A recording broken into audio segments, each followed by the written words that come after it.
కన్న తండ్రి కళ్ళ ముందు తన కూతురు వ్యభిచారం చేస్తూ కనపడితే ఆ తండ్రి బాధ వర్ణాతీతం. ఆ తండ్రి గుండెలు పగిలిపోయిన సంఘటన రీసెంట్గా ఒకటి నాకు ఎదురైంది. సో ఆ తండ్రి నన్ను కన్సల్ట్ అయ్యాడు. సార్ ఇట్లా నేను చాలా కడు పేదరికం, డైలీ కూలి పనికి వెళ్తే కానీ నా రోజు గడవదని ఆ తండ్రి బాధ నాకు చెప్పడం జరిగింది. తన కూతురుని చదివించడానికి హైదరాబాద్ పంపించాడు. ఇన్స్టిట్యూట్లో కోచింగ్కి వాళ్ళ కూతురుని చదివిస్తూ ఉండేవాడు. కోచింగ్ ఫీజు కట్టడం కూడా చాలా ఇబ్బందులు పడుతూ ఉన్నారు. కనీసం హైదరాబాద్లో ఉంటున్న పీజీ హాస్టల్ ఫీజు కట్టడం కూడా చాలా ఇబ్బందులు పడుతూ ఉండేవారు.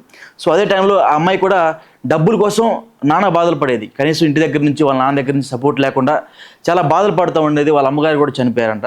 సో ఆ అమ్మాయి హైదరాబాద్లో హాస్టల్లో ఉంటూ డబ్బుల కోసం ఆ అమ్మాయి అనుకోని సంఘటనల వల్ల, అనుకోని కారణాల వల్ల ఆ అమ్మాయి వ్యభిచారం అనే ఒక వృత్తిని ఎంచుకొని వ్యభిచారంలోకి దిగి అమ్మాయి జీవితం నాశనం చేసుకుంది. అదే టైంలో వాళ్ళ నాన్న వ్యభిచారం చేస్తున్న సమయంలో వాళ్ళ నాన్న చూడటం జరిగింది.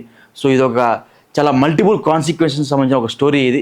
సో ఇది సంబంధించిన స్టోరీ నిన్నైతే నా దగ్గర రావడం జరిగింది. దీని మీద మేము ఒక వీడియో కూడా చేయడం జరిగింది. వాళ్ళ కూతుర్ని వాళ్ళ నాన్నగారు ఎవరైతే ఉన్నారో వాళ్ళిద్దరిని కూడా కలిపి కూర్చోబెట్టి ఒక స్టోరీ అయితే చేయడం జరిగింది. అసలు ఏం జరిగింది, లాస్ట్గా ఎలా కలిసి వాళ్ళిద్దరు కలిసి వెళ్ళారా లేకపోతే కలవకుండా వెళ్ళిపోయారు అనేది పూర్తి ఒక స్టోరీ అయితే చేయడం జరిగింది. దాన్ని రేపు పొద్దున రిలీజ్ చేస్తారు.